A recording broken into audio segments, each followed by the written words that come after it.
Hi friends, ಇದು ನಮ್ಮ ದೇವಸ್ಥಾನ. ನಾನು ಯಾವಾಗಲೂ ದೇವಸ್ಥಾನ ಅಂತೀನಿ. ಇದೇ ನಮ್ಮ ಯಲ್ಲಮ್ಮ ದೇವಸ್ಥಾನ. ಅಂದರೆ ವಾರ ಗುರುವಾರ ನಾವು ಕ್ಲೀನ್ ಮಾಡಿ ಶುಕ್ರವಾರಕ್ಕೆ ರೆಡಿ ಮಾಡೋದಕ್ಕೆ ಗುರುವಾರ ಕ್ಲೀನ್ ಮಾಡ್ಕೊತೀವಿ. ಅಂದರೆ ಸ್ವಲ್ಪ ರಿಸ್ಕ್ ಆಗುತ್ತೆ ಫ್ರೆಂಡ್ಸ್.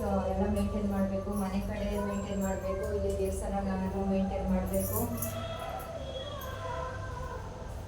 ಮತ್ತು ಶುಕ್ರವಾರ ಟೈಮಲ್ಲೂ ಕೂಡ ಪೂಜೆ ಮಾಡೋದು ಕೂಡ ನಾನೇ. ದೇವ್ರಿಗೆ ಅಲಂಕಾರ ಮಾಡಿ ವಿಶೇಷ ಪೂಜೆ ಎಲ್ಲ ಮಾಡ್ತೀನಿ. ಇದು ಮೆರವಣಿಗೆ ದೇವರು.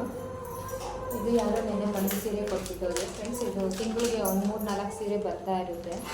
ಅದನ್ನು ನಾವು ಮಂಗಳವಾರ ಶುಕ್ರವಾರ ಅಭಿಷೇಕ ಮಾಡಿ ದೇವ್ರಿಗೆ ಸೀರೆ ಉಡಿಸ್ತಾ ಇರ್ತೀವಿ. ಅಂದರೆ ಸ್ವಲ್ಪ ಒಂದು ವಾರ 10 ದಿನ ಆಗಿತ್ತು ಕ್ಲೀನ್ ಮಾಡಿ ದೇವಸ್ಥಾನ. ಅಂದರೆ ಸ್ವಲ್ಪ ತುಂಬಾ ಹೂವು ಎಲ್ಲ ಉದ್ದಿ ಹಳೆದೆಲ್ಲ ಇದು ಮಾಡಿ ಇದಾಗಿದೆ. ಸೊ ನಾನು ನನ್ನ ಮಗಳು ಬಿಟ್ಟರೆ ಬೇರೆ ಯಾರೂ ಬರಲ್ಲ ದೇವಸ್ಥಾನ ಒಳಗಡೆ. ಅದು ಒಂದು ಸ್ಟೋರಿನೇ ಇದೆ ಫ್ರೆಂಡ್ಸ್. ಅದ್ರ ಬಗ್ಗೆ ಇನ್ನೊಂದು ವಿಡಿಯೋ ಮಾಡ್ತೀನಿ. ಅಂದರೆ ಯಲ್ಲಮ್ಮ ದೇವರು ಅಂದರೆ ಅಷ್ಟು ಸತ್ಯ ಫ್ರೆಂಡ್ಸ್. ಯಲ್ಲಮ್ಮ ದೇವರು ತಾಯಿ ಆದರೂ ಒಂದಲ್ಲ ಒಂದು ಟೈಮು ಕೈ ಬಿಡ್ಬೋದು. ಆದರೆ ಯಲ್ಲಮ್ಮ ದೇವರು ನಂಬಿರೋರನ್ನ ಮಾತ್ರ ಅಂಥ ಪರಿಸ್ಥಿತಿಯಲ್ಲೇ ಆಗಲಿ ಕೈ ಬಿಡೋದಿಲ್ಲ. ಅಷ್ಟು ಸತಿ ನಂಬಿದ್ದಾರೆ. ನಾನು ತುಂಬ ನಂಬಿದ್ದೀನಿ ಫ್ರೆಂಡ್ಸ್ ಯಲ್ಲಮ್ಮ ದೇವ್ರನ್ನ. ಅಂದರೆ ನಮ್ಮ ಮನೆ ದೇವರು. ಅದರಲ್ಲೂ ಕೂಡ ತುಂಬ ಅಟ್ಯಾಚ್ಮೆಂಟ್ ಇದೆ ನನಗೂ ದೇವ್ರಿಗೂ. ಒಂಥರ ಏನೋ ಒಂಥರ ತಾಯಿ. ನನಗೂ ತಂದೆ ತಾಯಿ ಯಾರೂ ಇಲ್ಲ. ನನ್ನ ದೇವ್ರನ್ನ ಇವತ್ತು ನಾನು ಮನೆ ದೇವ್ರನ್ನ ತಂದೆ ತಾಯಿ ಅಂತ ನಾನು ನಂಬಿದ್ದೀನಿ. ಅದೇ ರೀತಿನೇ ಅಂದ್ಕೊಂಡಿದ್ದೀನಿ. ಮತ್ತು ರಾಯನ ಕೂಡ ತುಂಬ ನಂಬಿದ್ದೀನಿ. ಇಷ್ಟು ಬಿಟ್ಟರೆ ಬೇರೆ ದೇವರುಗಳನ್ನ ನಾನು ಅಷ್ಟೊಂದು, ಅದರಲ್ಲೂ ನಾನು ನಮ್ಮ ಮನೆ ದೇವ್ರನ್ನೇ ತುಂಬ ಜಾಸ್ತಿ ಮುಗಿತಾ ಇದ್ದೀನಿ. ಬೇರೆ ದೇವ್ರನ್ನ ಅಷ್ಟೊಂದು ಮುಗಿಯೋಕೆ ಹೋಗ್ತಾ ಇರ್ತಿಲ್ಲ. ಆಮೇಲೆ ಇತ್ತೀಚೆಗೆ ರಾಯನ ನಂಬ್ತಾ ಇದ್ದೀನಿ. ನಂಬಿ ತುಂಬ ರಾಯರ ಕನಸುಗಳಿಗೆಲ್ಲ ಬಂದಿದ್ದಾರೆ. ಆದರೆ ಇವರು ಯಲ್ಲಮ್ಮ ದೇವರು ಬಂದು ಯಾವ ರೀತಿ ಬರ್ತಾರೆ ಅಂದರೆ ನಮಗೆ ಸ್ವಲ್ಪ ಅವರು ಬರ್ತಾರೆ. ಅಂದರೆ ಕನ್ಸರ್ಟ್ ಬರಲ್ಲ ಅಂದರೆ ನಾನು ವಿಡಿಯೋದಲ್ಲಿ ಹಾಕಿದ್ದೀನಿ ಯಾವ ರೀತಿ ಅಂತ. ಆದರೆ ಯಲ್ಲಮ್ಮ ದೇವರು ಕಥೆ ನೀವು ಕೇಳಿರೋರು ಇದ್ದರೆ ತಾಯಿಯ ತುಂಬ ಕಷ್ಟನೇ ಇರುತ್ತೆ. ಕಷ್ಟ ಅನುಭವಿಸ್ತಾರೆ ತಾಯಿ. ಯಾವ ರೀತಿ ಕಷ್ಟ ಇದ್ದಾರೆ ಅವ್ರ ಜೀವನದಲ್ಲಿ, ಆ ರೀತಿ ಕಷ್ಟ ಇರುತ್ತೆ ಅವರು ನಂಬಿರೋ ಜೀವನದಲ್ಲೂ ಕೂಡ. ಆದರೆ ಕೊನೆಯದರಲ್ಲಿ ಅಂದರೆ ಲಾಸ್ಟ್ ಮೂಮೆಂಟಲ್ಲಿ ತಾಯಿ ಕೈ ಬಿಡೋದಿಲ್ಲ. ಮತ್ತು ಅವರು ಕೂಡ ಕಷ್ಟದಿಂದ ಪಾರು ಮಾಡ್ತಾರೆ. ಹಂಗಂತ ಮನೆ ದೇವ್ರನ್ನ ಮರೆಯೋಕ್ಕಾಗಲ್ಲ ಕಷ್ಟ ಅಂತ ಅಂದ್ಬಿಟ್ಟು. ಏಪ್ರಿಲ್ ತಿಂಗಳಲ್ಲಿ ನಮ್ಮ ಅತ್ತೆ ತೀರೋದ್ರು. ಆವಾಗಿನ ಸ್ವಲ್ಪ ಪೂಜೆ ಒಂಚೂರು ಸ್ವಲ್ಪ ಕಮ್ಮಿ ಆಗಿದೆ. ಅಂದರೆ ಎಲ್ಲರೂ ಮಾಡಬಾರ್ದು ಅಂದರೆ ಇದು ಮನೆ ದೇವರು ಆಗಿರೋದ್ರಿಂದ, ನಮ್ಮದೇ ದೇವಸ್ಥಾನ, ಓನ್ ದೇವಸ್ಥಾನ ಆಗಿರೋದ್ರಿಂದ ಏನೂ ಪ್ರಾಬ್ಲಮ್ ಇಲ್ಲ ಅಂತ ಹೇಳಿದ್ರು. ನೆಕ್ಸ್ಟ್ ಏಪ್ರಿಲ್ಗೆ 1 ವರ್ಷ ಮುಗಿಯುತ್ತೆ. ನಂತರ ನಾವು ವಾರ್ಷಿಕೋತ್ಸವ ಮಾಡಿ ದೇವಸ್ಥಾನದ ಗೋಪುರ ಕಟ್ಟಿಸ್ಬೇಕು ಅಂತ ಅಂದ್ಕೊಂಡಿದ್ದೀವಿ. ಆದರೆ ತಾಯಿ ಎಲ್ಲ ಒಣಗಿಸ್ಕೊತಾ ಇದ್ದಾರೆ. ದೇವಸ್ಥಾನಕ್ಕೆ ಅಂದರೆ ದೇವರು ಆದಷ್ಟು ಬೇಗನೆ ಒಣಗಿಸ್ಕೊತಾರೆ. ಯಾಕಂದರೆ ನಮಗೆ ದುಡ್ಡಿರೋ ಟೈಮಲ್ಲಿ ನಾವು ಫಂಕ್ಷನ್ ಅರೇಂಜ್ ಮಾಡಿದಾಗ್ಲೂ ಅಷ್ಟೇ ತಾಯಿ ಯಾವುದಾದ್ರೂ ಒಂದು ರೀತಿಯಲ್ಲಿ ಫಂಕ್ಷನ್ಗೆ ದುಡ್ಡು ಒದಗಿಸ್ಕೊತಾರೆ. ಆ ಥರ ಅಷ್ಟು. ಮತ್ತು ದೇವಸ್ಥಾನಕ್ಕೂ ಕೂಡ ಫ್ರೆಂಡ್ಸ್ ಒಂದು ಕಥೆನೇ ಇದೆ. ಸುಮ್ಮನೆ ಕಾಟಾಚಾರಕ್ಕೆ ನಾವು ದೇವಸ್ಥಾನ ಕಟ್ಟಿಸಿಲ್ಲ, ಮತ್ತು ಇದರಿಂದ ಲಾಭ ಪಡ್ಕೊಬೇಕು ಅಂತ ಕೂಡ ದೇವಸ್ಥಾನ ಕಟ್ಟಿಸಿಲ್ಲ. ಅದು ಅಂದರೆ ನಮ್ಮ ಪುಣ್ಯನೇ ಅನಿಸುತ್ತೆ ದೇವಸ್ಥಾನ ಆಗಿರೋದು. ಯಾಕಂದರೆ ದೇವಸ್ಥಾನ ಕಟ್ಟೋಕ್ಕೆ ತುಂಬ ಕಷ್ಟ ಬಿಡ್ತಾರೆ, ಯಾರಿಗೂ ಅಷ್ಟು ಒಣಗೂಡಲ್ಲ. ಆದರೆ ನಮಗೆ ದೇವಸ್ಥಾನ ಕಟ್ಸಿನೂ ಆದರೆ ಯಲ್ಲಮ್ಮ ದೇವರು ಎಂಥವರೇ ಆಗಲಿ ನೋಡಿದ್ದೀವಿ ಸುಮಾರು ಜನನ. ಯಲ್ಲಮ್ಮ ದೇವರು ಯಾರು ಜಾಸ್ತಿ ನಂಬ್ತಾರೆ ಅವರೆಲ್ಲ ಪ್ರತಿಯೊಬ್ಬರು ಕಷ್ಟದಲ್ಲೇ ಇರ್ತಾರೆ. ಅಂದರೆ ತಾಯಿ ಯಾವತ್ತೂ ಕೈ ಬಿಡೋದು ಇಲ್ಲ. ಅಂದರೆ ಸದ್ಯದ ಪರಿಸ್ಥಿತಿಗಳು ಕಷ್ಟದಲ್ಲೇ ಇರ್ತಾರೆ ಅವರೆಲ್ಲರೂ. ಎಲ್ಲ ಕ್ಲೀನ್ ಮಾಡಿದ್ದಾಯಿತು. ಈಗ ದೇವ್ರನ್ನ ಅಂದರೆ ಸ್ವಲ್ಪ ಟೈಮ್ ಇರಲಿಲ್ಲ, ಅದರಿಂದ ದೇವ್ರಿಗೆ ಸ್ವಲ್ಪ ಅಂದರೆ ವೈಟಾಗೆಲ್ಲ ಇದೆ. ಅದನ್ನು ಎಣ್ಣೆ ಹಾಕಿ ಅಂದರೆ ದೀಪದ ಎಣ್ಣೆಯಲ್ಲಿ ಸ್ವಲ್ಪ ಎಲ್ಲ ಒರೆಸ್ಕೊತಾ ಇದ್ದೀನಿ.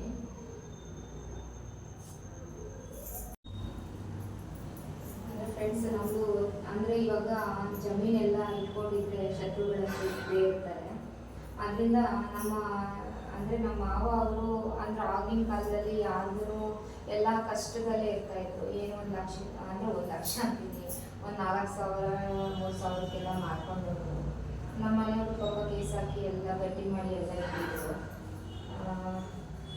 ಇಲ್ಲಿ ಅಂದರೆ ಶತ್ರುಗಳು ಸೇರ್ಸೋಕ್ಕಾಗದಿಲ್ಲ ನಮ್ಮ ಮನೆಯವ್ರನ್ನ ಎಲ್ಲ ಕಿಡ್ನಾಪ್ ಮಾಡಿ ಪೊಲೀಸ್ ಅವ್ರಿಗೂ ದುಡ್ಡು ಕೊಟ್ಟು ಲಂಚ ಕೊಟ್ಟು ಎಲ್ಲ ಇದು ಮಾಡಿ ನಮ್ಮ ಮನೆಯವ್ರನ್ನೆಲ್ಲ ಕಿಡ್ನಾಪ್ ಮಾಡಿ ಎಲ್ಲ ಆಯಿತು. ನಮ್ಮ ಮನೆಯವರು ಕಿಡ್ನಾಪ್ ಆಗಿ ಅಂದರೆ ನಮ್ಮ ಮನೆಯವರು ಲಾಯರ್ ಇದ್ದಾರಲ್ವ, ಕಿಡ್ನಾಪ್ ಆದ ಅವರು ರೋಗಿಗಳು ಏನಂದರೆ ಗೊತ್ತಿರೋರಿದ್ದಾರೆ, ಪರಿಚಯ ಇರೋರಿದ್ದಾರೆ, ಕಾಲ್ ಮಾಡಿದ್ರು ಹಿಂಗಾಗೋಗಿದೆ ಅಂತಂದ್ರು. ನಾನು ಅವ್ರಿಗೆ ಕೈ ಕಾಲ ಫೋನಲ್ಲೇ ಮಾತಾಡಿ ಈ ಥರ ಇದೆ, ನನಗೆ ತಂದೆ ತಾಯಿ ಇಲ್ಲ, ನನ್ನ ಮನೆಯವರೇ ಇಲ್ಲ ಅಂತ ಅಂದ್ಬಿಟ್ಟು ನಾನು ಅವ್ರಿಗೆಲ್ಲ ಇಲ್ಲ ಅಂತ ನನಗೆ ಅಣ್ಣ ಅವ್ರಿಗೆ ಗೊತ್ತು, ನಾನೇನು ಮಾಡಲ್ಲ, ನಾನು ಅವ್ರಿಗೆ ಯಾರು ಹೇಳಿದಾರೋ ಅವ್ರಿಗೆ ಅವ್ರನ್ನ ಅವ್ರ ದುಡ್ಡು ತೊಗೊತೀನಿ ಅಷ್ಟೇ, ನಾನು ಬಿಟ್ಟಿರ್ತೀನಿ. ಆದರೂ ಅವರು ಹೆಂಗೆ ನಂಬೋಕ್ಕಾಗುತ್ತೆ ರೋಗಿಗಳನ್ನ, ಏನು ಮಾಡೋಕ್ಕೂ ದುಡ್ಡು ಆಸೆಗೆ ಏನು ಬೇಕಾದ್ರೂ ಮಾಡ್ತಾರೆ. ಏನೋ ಬಚಾವಾಗಿ ದೇವರು ನನ್ನ ಹಣೆಬರದಲ್ಲಿ ಏನು ಬರ್ತಿದ್ದೋ ಗೊತ್ತಿಲ್ಲ, ಏನೋ ಬಚಾವಾಗಿ ಬಂದರು ಅವತ್ತು ಹಂಗೂ ಹಿಂಗೂ ಮಾಡಿ. ನಾನು ಆಮೇಲೆ ಯಾಕೆ ಈ ಥರ ಒಂದೊಂದೇ ತೊಂದರೆಗಳಾಗ್ತಾ ಇದೆ ನಮಗೆ ಅಂತ ಅಂದ್ಕೊಂಡು ನಾನು ಹೀಗೆ ಯಾರೋ ಮಾಲೂರಿಂದ ಒಬ್ಬರನ್ನ ಕರೆಸಿದ್ರು ನಮ್ಮ ರಿಲೇಷನ್ನು. ಅವ್ರ ಹತ್ರ ನಾನು ಹಿಂಗೆ ಹೇಳ್ಕೊಂಡೆ ಈ ಥರ ಎಲ್ಲ ಆಗ್ತಿದೆ ಅಂತ. ಅವ್ರು ಹೇಳಿದ್ರು, ಅಮ್ಮ ಅನ್ನೋದು ನೀನು ನಾನು ಹೇಳೋದು ಮಾಡೋದಿದ್ರೆ ಮಾತ್ರ ನಾನು ನಿಮ್ಗೆ ಹೇಳ್ತೀನಿ ಅಂದರು. ನನಗೆ ನನ್ನ ಗಂಡ ಮುಖ್ಯ, ನಮ್ಮ ಮನೆಯವರು ಮುಖ್ಯ, ಇನ್ನು ಅವರೇ ಇಲ್ಲ ಅಂದರೆ ನಾನು ಬರ್ಕಿದ್ದು ವೇಸ್ಟು ಅಂತ ಅಂದ್ಬಿಟ್ಟು ನಾನು ಎಲ್ಲದಕ್ಕೂ ರೆಡಿ ಅಂತ ಅಂದೆ ನಾನು. ಅವರು ಬಂದು ನೋಡಮ್ಮ ತಾಯಿ ಸರ್ಪದ ರೂಪದಲ್ಲಿ ಅಂದರೆ ನಿಮ್ಮ ಹೊಲದಲ್ಲಿ ಸಂಚಾಲನೆ ಮಾಡ್ತಾ ಇದ್ದಾಳೆ ತಾಯಿ, ನಾನು ಅದು ನಂಬೋದು ಬಿಡೋದು ನಿಮ್ಗೆ ಬಿಟ್ಟಿದ್ದು, ಆ ದೇವ್ರಿಗೆ ಒಂದು ನೆಲೆ ಮಾಡಿಕೊಡು, ಆ ನೆಲೆ ಮಾಡಿಕೊಟ್ಟು ನೋಡು ಅಂತ ಹೇಳಿದ್ರು. ನನಗೇನು ಕೂಡ ಯೋಚನೆ ಮಾಡಿಲ್ಲ, ದುಡ್ಡು ಕಾಸು ಎಷ್ಟಾಗುತ್ತೆ ಏನು ಎತ್ತ ಅಂತ ಯಾರು ಸಪೋರ್ಟ್ ತೊಗೊಂಡಿಲ್ಲ, ಏನಿಲ್ಲ. ಆಮೇಲೆ ದೇವಸ್ಥಾನ ಸ್ಟಾರ್ಟ್ ಆಯಿತು. ದೇವಸ್ಥಾನ ನೆಕ್ಸ್ಟ್ ಡೇನೇ ಅವ್ರು ಹೇಳಿದ್ದು ನೆಕ್ಸ್ಟ್ ಡೇನೇ ಬಾಯಿಗೆ ತೆಗೆಸಿದ್ವಿ, ಎಲ್ಲ ಇದಾಯಿತು. ಹಂಗೇನೆ ಅದೇ ರೀತಿನೇ ಫ್ರೆಂಡ್ಸ್, ಸುಳ್ಳು ಹೇಳ್ತಾ ಇಲ್ಲ ನಾನು. ಒಂದೇ ವಾರಕ್ಕೆ ನನಗೆ ರೌಡಿಗಳಿಂದ ಇದ್ದು ಪೊಲೀಸವರಿಂದ ಇದ್ದು ಎಲ್ಲ ತೊಂದರೆಗಳು ದೂರ ಆಯಿತು. ಅದೇ ಥರನೇ ತಾಯಿ ಮಾತು ಉಳಿಸ್ಕೊಂಡು ನನ್ನ ಮಾತು ಉಳಿಸ್ಕೊಂಡೆ ದೇವಸ್ಥಾನ ಸ್ಟಾರ್ಟ್ ಮಾಡಿ, ಅದೇ ಥರನೇ ತಾಯಿ ಕೂಡ ನನ್ನನ್ನು ಕಾಪಾಡಿದ್ರು, ನಮ್ಮ ಮನೆಯವ್ರನ್ನೂ ಕಾಪಾಡಿದ್ರು. ಒಂದು ನಂಬಿಕೆ ಇದೆ ಬಟ್ ಫ್ರೆಂಡ್ಸ್, ಅದು ನಾನು ಸಾಯೋವರೆಗೂ ಕೂಡ ತಾಯಿ ಸೇವೆ ಮಾಡ್ತೀನಿ ಅಂತ ನಾನು ಪ್ರಮಾಣ ಮಾಡಿದ್ದೀನಿ. ಅದರಿಂದ ನಾವು ಎಷ್ಟೇ ಓದಿದ್ರು ಅಷ್ಟೇ, ನಾವು ಏನೇ ಮಾಡಿದ್ರು ಅಷ್ಟೇ ತಾಯಿ ನನ್ನ ಅಂದರೆ ನಾವು ಫಿಲಮಲ್ಲೆಲ್ಲ ನೋಡ್ತೀವಿ, ಬಟ್ ನಮ್ಮ ಜೀವನದಲ್ಲೇ ನಾವು ಎಲ್ಲ ನೋಡ್ತಿದ್ದೀವಿ, ನಾವು ಯಾಕಲ್ಸ್ ಎಲ್ಲ ನೋಡ್ತಿದ್ದೀವಿ. ಆ ರೀತಿ ಇಷ್ಟು ಇದೆ ದೇವಸ್ಥಾನಕ್ಕೆ. ಅದೇ ಥರ ದೇವಸ್ಥಾನ ಕಟ್ಟಾದ್ಮೇಲೆ ಅಂದರೆ ಕಟ್ತಾ ಇದ್ದಾಗೇನೆ ತುಂಬಾ ಕಷ್ಟ ಅನುಭವಿಸಿದ್ವಿ. ದುಡ್ಡು ಕಾಸಲ್ಲಿ 1 ರೂಪಾಯಿನೂ ಇಲ್ಲದಾಯಿತು. ಅಂದರೆ ಅಂದರೆ ನಮ್ಗೆ ಅಂಗಡಿಗಳೆಲ್ಲ ಬಾಡಿಗೆ ಬರುತ್ತೆ, ಆ ಟೈಮಲ್ಲಿ ಅಂಗಡಿಗಳೆಲ್ಲ ಖಾಲಿ ಆಗಬೇಕು, ಯಾರೂ ಬರ್ತಾ ಇಲ್ಲ, ನಮ್ಗೆ 1 ರೂಪಾಯಿ ಆಗಾಯಿತು. ದೇವಸ್ಥಾನ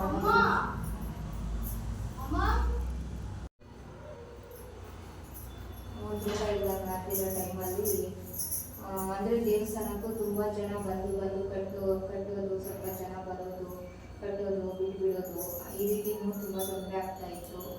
ಹಂಗೂ ಹಿಂಗೂ ಮುಳ್ಳೆಲ್ಲ ಹಾಕಿದ್ವಿ. ಆಮೇಲೆ ಲಾಸ್ಟಿಗೆ ಏನಾಯಿತು ಅಂದರೆ ಎಲ್ಲ ಆಯ್ತಲ್ಲಪ್ಪ ಅನ್ನೋಷ್ಟೊತ್ತಿಗೆ ನನ್ನ ಮಗಳು ಅಂದರೆ ಇವಾಗ 11 ವರ್ಷದಿದೆ, ನನ್ನ ಮಗಳಿಗೆ ಜಡೆ ಕಟ್ಬಿಟ್ಟು ಯಾಕಿದು ಜಡೆ ಕಟ್ಬಿಟ್ಟಿದೆ ಅಂತಂದ್ಬಿಟ್ಟು ನಾನು ಸುಮಾರು ವಿಚಾರಿಸಿದಾಗ ಅವರು ಅಮ್ಮ ಎಲ್ಲಮ್ಮ ದೇವಸ್ಥಾನ ಕಳಿಸ್ತಾ ಇದ್ದಾರೆ, ಅದಕ್ಕೆ ಎಲ್ಲಮ್ಮ ದೇವರು ಈ ಮಗು ಹೆಸರಲ್ಲಿದೆ. ನನಗೆ ಸುಮಾರು ಜನ ವಯಸ್ಸಾದವರೆಲ್ಲ ತಾಯಿ ಯಾರು ಹೆಣ್ಮಕ್ಳು ಯಾಕೋ ಎಲ್ಲ ಮುಂದೆ ಜಡೆ ಕಟ್ಟಲ್ಲ, ಕಟ್ಟದೆ ಬಿಟ್ಕೊಡ್ತೀವಿ ಅಂತ ನಾವು ತಿಂದಿರೋ ನೋವು ಶತ್ರುಗಳು ಅಂತಂದು ಅಷ್ಟು ನೋವು ತಿಂದಿದ್ದೀವಿ. ನನ್ನ ಅಂದರೆ ಮಗಳು ಇನ್ನೂ ಅವಾಗ ಎಷ್ಟು 5 ವರ್ಷ ಇತ್ತು, ಮಗಳು 5-6 ವರ್ಷ ಇತ್ತು. 1 ರೂಪಾಯಿ ಇಲ್ಲ ನಮ್ಮ ಹತ್ರ. ಲಾಸ್ಟಿಗೆ ಸುತ್ತಾಡಿ ಯಾರೋ ಒಬ್ಬರು ಸೌದತ್ತಿಗೆ ಹೋಗಿ ನೋಡಿ ಆಮೇಲೆ ಸೌದತ್ತಿಗೆ ಹೋಗೋಣ ಅಂದರೆ ಸೌದತ್ತಿಗೆ ಹೋಗೋದು ಕೂಡ ದುಡ್ಡಿಲ್ಲ ನಮ್ಮ ಹತ್ರ, ಆ ಪರಿಸ್ಥಿತಿಯಲ್ಲಿ ಇದ್ದೀವಿ ನಾವು ಅವತ್ತು. ಅಂದರೆ ಎಷ್ಟು ಕಷ್ಟಪಟ್ಟಿದ್ದೀವಿ ಅಂದರೆ ನಾವು ಲಾಸ್ಟಿಗೆ ನೈಟು 9 ಗಂಟೆ 9:30 ಆಯಿತು. ಯಾವುದೋ ದುಡ್ಡು ಬರುತ್ತೆ ಅಂತ ರೆಡಿಯಾಗಿದ್ವಿ, ಬಂದಿಲ್ಲ. ಲಾಸ್ಟಿಗೆ ನಮ್ಮ ಮನೆಯ ಫ್ರೆಂಡು ಯಾಕಂದ್ರೆ ನಾವು ಇದ್ದೀವಲ್ಲ ನಾವು ಕೊಡೋಣ ಕೇಳ್ಬೋದಲ್ಲ ಅಂದ್ಬಿಟ್ಟು ಜಸ್ಟ್ 7,000 ರೂಪಾಯಿ ಕೊಟ್ಟರು. ನಾವು ಆ 7,000 ರೂಪಾಯಿ ಬಸ್ಸಲ್ಲಿ ಸೌದತ್ತಿಗೆ ಹೋಗಿ ಅದಿಷ್ಟೇ ಇದ್ದು ವಿಚಾರಿಸಿದ್ವಿ. ಆದರೆ ಅಲ್ಲಿ ಹೇಳಿದ್ರು ಸಡನ್ನಾಗಿ ಹತ್ರ ಕೂತು ಕೊಡೋಕ್ಕಾಗಲ್ಲ, ಮಗು ಅಲ್ವಾ, ಅದರಿಂದ ಅಲ್ಲಿ ಕೂತು ಕೊಡಬೇಕಂದ್ರೆ ಕೆಲವೊಂದು ಇದಿದೆ ಅಂದರೆ ಒಂದು ಬುಟ್ಟಿಯಲ್ಲಿ ಕುಂಕುಮನೂ ಭಂಡಾರ ಪೇಪರಲ್ಲಿ ಕಟ್ಟಿ ಇಟ್ಟಿರ್ತಾರೆ, ಅದರಲ್ಲಿ ಭಂಡಾರ ಬಂದರೆ ಕೊಡ್ಬೋದು, ಕುಂಕುಮ ಬಂದರೆ ಕೊಡಬಾರ್ದು ಅಂತ ಹೇಳಿದ್ರು. ನಮಗೆ ತುಂಬ ಟೆನ್ಷನ್ ಆಗಿ ನಾನು ಅದನ್ನು ಮುಗಿಸ್ಕೊಂಡೆ. ಆವಾಗಿಂದ ಇವತ್ತಿನವರೆಗೂ ಅಷ್ಟೇ, ಸಾಯೋವರೆಗೂ ಅಷ್ಟೇ ಸೇವೆ ಮಾಡ್ತೀನಿ ಅಂತ ಮುಗಿಸ್ಕೊಂಡೆ. ಅವ್ರದ್ದು ಭಂಡಾರ ಬಂತು, ಖುಷಿಯಾಗಿ ಟೈಮ್ಗೆಲ್ಲ ಪೂಜೆಲ್ಲ ಕೊಟ್ಟು ಬಂದೆ. ಅಲ್ಲಿಂದ ಇಲ್ಲಿವರೆಗೂ ಯಾವುದೇ ರೀತಿ ದಿವಸ ಏನೂ ಬಂದಿಲ್ಲ. ಅಂದರೆ ನಾವು ಪೂಜೆ ಮಾಡೋದು ಬಿಟ್ಟಿಲ್ಲ. ಏನಾದರೂ ಈ ಥರ ಏನಾದರೂ ಪ್ರಾಬ್ಲಮ್ಗಳಾದಾಗ ಒಂದಿನ 2 ದಿನ ಬಿಡ್ತೀವಿ. ಆದರೆ ಮಾಮೂಲಿ ಮಂಗಳವಾರ ಶುಕ್ರವಾರ ಮಾತ್ರ ಪೂಜೆ ಮಾಡ್ತಾನೆ ಇರ್ತೀವಿ. ಅಂದರೆ ಪೂಜಾರಿಗಳನ್ನ ವರ್ಷಕ್ಕೊಂದ್ಸತಿ ವಾರ್ಷಿಕೋತ್ಸವಕ್ಕೆ ಮಾತ್ರ ಕರ್ಸ್ಕೊಂತೀವಿ. ಯಾಕಂದರೆ ಇಲ್ಲಿ ತುಂಬ ಡಿಮ್ಯಾಂಡ್ ಇದೆ ಪೂಜಾರಿಗಳಿಗೆ, 15,000 ಈ ರೀತಿ ಕೊಡಬೇಕು. ಆದರೆ ನಾನೇನು ಸುಮ್ಮನೆ ಪೂಜೆ ಮಾಡಲ್ಲ, ನಾನು ದೀಕ್ಷೆ ತೊಗೊಂಡಿದ್ದೀನಿ. ಎಲ್ಲ ದೇವರಿಗೆ ಜೋಗಮ್ಮ ಅಂತಾರೆ, ಆ ಥರ ದೀಕ್ಷೆ ತೊಗೊಂಡಿದ್ದೀನಿ. ಆ ರೀತಿ ತೊಗೊಂಡೇ ನಾನು ಸೇವೆ ಮಾಡ್ತಾಯಿದ್ದೀನಿ. ಅಕಸ್ಮಾತ್ ನಾನು ಬರದೇ ಇರೋ ಟೈಮಲ್ಲಿ ನನ್ನ ಮಗಳು ಬಂದು ಪೂಜೆ ಮಾಡ್ತಾರೆ, ಪೂಜೆ ಮಾಡಿ ಮಾಡ್ತಾರೆ. ಅಲ್ಲಿಂದ ಇಲ್ಲಿವರೆಗೂ ಇವರು ನಮಗೆ ಧೈರ್ಯ ಕೊಟ್ಟಿದ್ದಾರೆ. ಎಷ್ಟು ಕಷ್ಟ ಬಂದರೂ ಅದನ್ನು ನಿಭಾಯಿಸುವಂಥ ಧೈರ್ಯ ಕೊಟ್ಟಿದ್ದಾರೆ. ನಮ್ಮ ವಿರುದ್ಧ ಯಾರೇ ಷಡ್ಯಂತ್ರ ಏನೇ ಮಾಡಿದ್ರು ಕೂಡ ಅವ್ರನ್ನ ಸದ್ಯಕ್ಕೆ ಅವರು ಬೆಳೀತಾರೆ. ಕೊನೆಯ ಟೈಮಲ್ಲಿ ಲಾಸ್ಟಿಗೆ ನಮ್ಮ ಹತ್ರ ಬರ್ತಾರೆ. ಇಲ್ಲ ಅಂದರೆ ಅವ್ರಿಗೆ ಏನಾದರೂ ಹೆಚ್ಚು ಕಮ್ಮಿ ಆಗುತ್ತೆ. ಫ್ರೆಂಡ್ಸ್, ಇದಂತೂ ಸತ್ಯ. ನಾನು ಯಾವುದೇ ರೀತಿ ಹೆಸರು ಮಾಡಬೇಕು ಇದು ಮಾಡಬೇಕು ಅಂತ ನಾನೇನು ಹೇಳ್ತಾ ಇಲ್ಲ. ಅದು ನಿಜವಾಗ್ಲೂ ನಮ್ಮ ಕಣ್ಮುಂದೆ ನಡೆದಿರುವಂಥದ್ದು. ಆದರೆ ದೇವರಷ್ಟು ಸಪೋರ್ಟ್ ಇದೆ ನಮಗೆ. ಯಾಕಂದರೆ ನಾನು ಯಾರಿಗೂ ಮೋಸ ಮಾಡಿಲ್ಲ ಅಷ್ಟು. ಮತ್ತು ಇದರಲ್ಲಿ ದೇವಸ್ಥಾನ ಆದಮೇಲೆ ಸ್ವಲ್ಪ ಕೂಡ ಬಂದು ದೇವಸ್ಥಾನ ಒಳಗಡೆ ಎಲ್ಲ ಸೇರಿಕೊಂಡು ಆಮೇಲೆ ಎಲ್ಲ ನೋಡಿದ್ದಾರೆ. ಎಲ್ಲ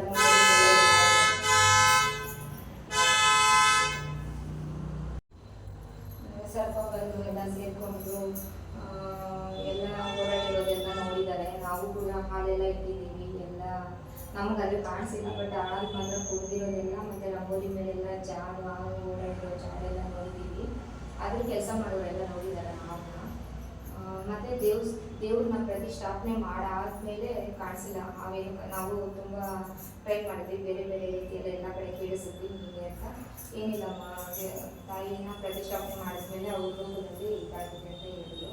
ಆದರೆ ಫ್ರೆಂಡ್ಸ್, ನಮ್ಮ ಜಮೀನಲ್ಲಿ ಬೇಕಾದಷ್ಟು ಹಾವುಗಳಿದ್ದಾವೆ. ಅಂದರೆ ಖಾಲಿ ಇದೆ ಜಮೀನು, ಗಿಡಗಳೆಲ್ಲ ಬೆಳ್ಕೊಂಡಿದೆ. ಅಂದರೆ ಅದು ಇವಾಗಷ್ಟೇ. ಬಟ್ ಆದರೆ ನಾಗರಾವ್ ಅನ್ನೋದು ಆವಾಗೆಲ್ಲ ಓಡಾಡ್ತಾ ಇದ್ದು ದೇವಸ್ಥಾನ ಎಲ್ಲ ಇಷ್ಟು ಇದೆ ಫ್ರೆಂಡ್ಸ್. ಇನ್ನೂ ಇದೆ, ಬೇಕಾದಷ್ಟಿದೆ ದೇವಸ್ಥಾನ ಬಗ್ಗೆ ಹೇಳೋದು. ಆದರೆ ವಿಡಿಯೋ ತುಂಬ ಲೇಟ್ ಆಯಿತು. ನಾನು ಇದಕ್ಕೇ ವಿಡಿಯೋನ ಇದು ಮಾಡ್ತೀನಿ. ನೋಡಿದ್ರಲ್ಲ ಫ್ರೆಂಡ್ಸ್, ನಮ್ಮ ದೇವರು ಯಾವ ರೀತಿ ಎಷ್ಟು ಲಕ್ಷ್ಯವಾಗಿದ್ದಾರೆ ಅಂತ ಅಂದ್ಬಿಟ್ಟು. ಇಷ್ಟು ಕೆಲಸ ಇರುತ್ತೆ ನಮಗೆ. ಅಂದರೆ ಇದನ್ನು ನಾನು ಒಂದು 15 ದಿನಕ್ಕೆ ಒಂದ್ಸತಿ ಮಾಡಲೇಬೇಕಿದ್ದಾರೆ. ಇಲ್ಲಾಂದರೆ ದೇವರು ತುಂಬ ಒಂಥರ ನಿದ್ದೆ ಎದ್ದೋಡುತ್ತೆ ಮೇಲೆ. ಇವಾಗ ಹಂಗೆ ಆಗಿದೆ. ಯಾಕಂದರೆ ನಾನು ಮತ್ತಿರೋದ್ರಿಂದ ನಾನು ಅಷ್ಟೊಂದು ಇಂಟ್ರೆಸ್ಟ್ ಇಲ್ಲ ನನಗೆ ಪೂಜೆ ಮಾಡೋದಕ್ಕೆ. ಯಾಕಂದರೆ ಅವರು ಹಿರಿಯರು ಆವಾಗಿಂದ ತುಂಬ ಮನೆ ಕಡೆ ತುಂಬ ಪರಿಸ್ಥಿತಿ ಒಂದು ಸ್ವಲ್ಪ ಆಗಿದೆ. ಅದರಿಂದ ಸ್ವಲ್ಪ ಇಂಟ್ರೆಸ್ಟ್ ಕಮ್ಮಿ ಆಗಿದೆ. ಅದಕ್ಕೆ ಏಪ್ರಿಲ್ 1 ವರ್ಷ ಆಗಿ ಆದಮೇಲೆ ದೇವಸ್ಥಾನ ಫಂಕ್ಷನ್ ಮಾಡಿಸಿ ಸ್ವಲ್ಪ ಚೆನ್ನಾಗಿ ಹೋಮ ಮಾಡಿಸಿ ಒಂದು ಎಲ್ಲ ಚೆನ್ನಾಗಿ ಮಾಡೋಣ ಅಂತ ಇದ್ದೀವಿ. ಗೋಪುರ ಎಲ್ಲ ಸ್ಟಾರ್ಟ್ ಮಾಡೋಣ ಅಂತ ಇದ್ದೀವಿ ಫ್ರೆಂಡ್ಸ್. ನಾನು ನಾಳೆ ಪೂಜೆ, ಶುಕ್ರವಾರದ ಪೂಜೆ ಆದಮೇಲೆ ನಾನು ನಿಮಗೆ ಯಾವುದೇ ತಿಂಗಳನ್ನ ಮಾಡ್ತೀನಿ ಅಂತ ನಿಮಗೆ ನಾನು ತೋರಿಸ್ತೀನಿ, ವಿಡಿಯೋ ಹಾಕ್ತೀನಿ ನಾಳೆ. ಫ್ರೆಂಡ್ಸ್, ಆದಷ್ಟು ವಿಡಿಯೋನ ಶೇರ್ ಮಾಡಿ, ಇಷ್ಟ ಆದರೆ ಲೈಕ್ ಮಾಡಿ, ಸಬ್ಸ್ಕ್ರೈಬ್ ಮಾಡೋದು ಮಾತ್ರ ಮರೆಯೋಕ್ಕೆ ಹೋಗ್ಬೇಡಿ ಫ್ರೆಂಡ್ಸ್. ತಾಯಿ ಎಲ್ಲಮ್ಮ ದೇವರು ಎಲ್ಲರಿಗೂ ಈ ವಿಡಿಯೋ ನೋಡೋಂಥ ಎಲ್ಲರಿಗೂ ಒಳ್ಳೇದು ಮಾಡಲಿ ಅಂತ ನಾನು ಈ ವಿಡಿಯೋನ ಇಲ್ಲಿಗೆ ಎಂಡ್ ಮಾಡ್ತಾಯಿದ್ದೀನಿ.